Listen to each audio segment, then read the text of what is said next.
Marathi class 8मध्ये आपल्याला पेपरमध्ये अपठित कविता पण येते आणि त्याच्यावरून आपल्याला उत्तरं लिहायची असतात.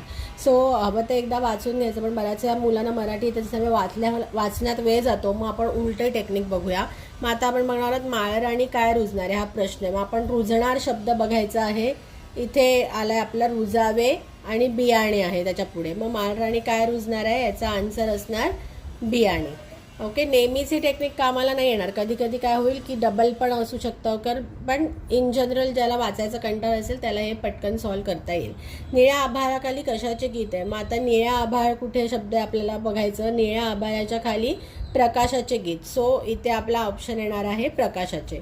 कवीच्या मते अंकुराचे काय तयार होते. मग आता आपल्याला अंकुर शब्द शोधायचे. अंकुर इकडे आहे पण काय तयार होते इथे काय लिहिलेलं नाही आहे त्याच्यामध्ये. अजून शोधायचं इथे बघा, अंकुराचे होता रोप होई रोपट्याचे झाडं. मग आता इथे रोपटे पण दिले आणि झाड पण दिले. मग आता अल्टिमेट काय होतं, शेवटी त्या रोपट्याचे अंकुराचं झाड होतं. मग आपण इथे झाड ऑप्शन लिहिणार आहे. मातीत काय रोवून रोपटे उभे राहते. आता इकडे एक्झॅक्ट उभे राहिलं, उभे हा शब्द कुठे आहे तर उभे राहिलं हे खोडं, म्हणजेच इथे रोपटे उभे राहते. मग काय रोवून शब्द कशासाठी आले, मुळ्यांसाठी. म्हणजे मग इथे आपल्या उत्तर येणार मूळ. नेक्स्ट क्वेश्चन आहे, weight a second. Next question आहे की पाझर कशाचा फुटतो. सो आता पाझर शब्द कुठे आला इथे आणि ह्याला आहे कष्टाचा पाझर. सो ह्याचं उत्तर येणार कष्टाचा.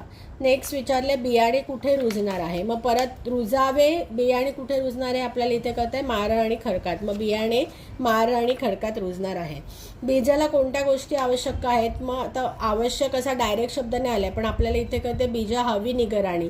म्हणजे काय, बीजाला काय काय लागणार आहे, निगराणी हवी आहे, काळजी हवी आहे, मायेची पाखर हवी आहे, नक्ख प्रकाश हवा आहे आणि कष्ट हवेत ते वाढवण्यासाठी.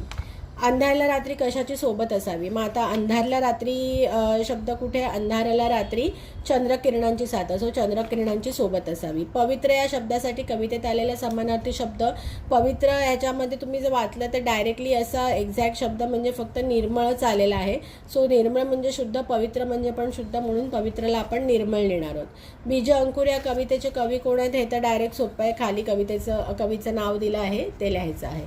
तर अशा प्रकारे आपण हा अपठित जो पद्यांश आहे तो आणि त्याच्यावरची उत्तरं बघितलेली आहेत. थँक्यू.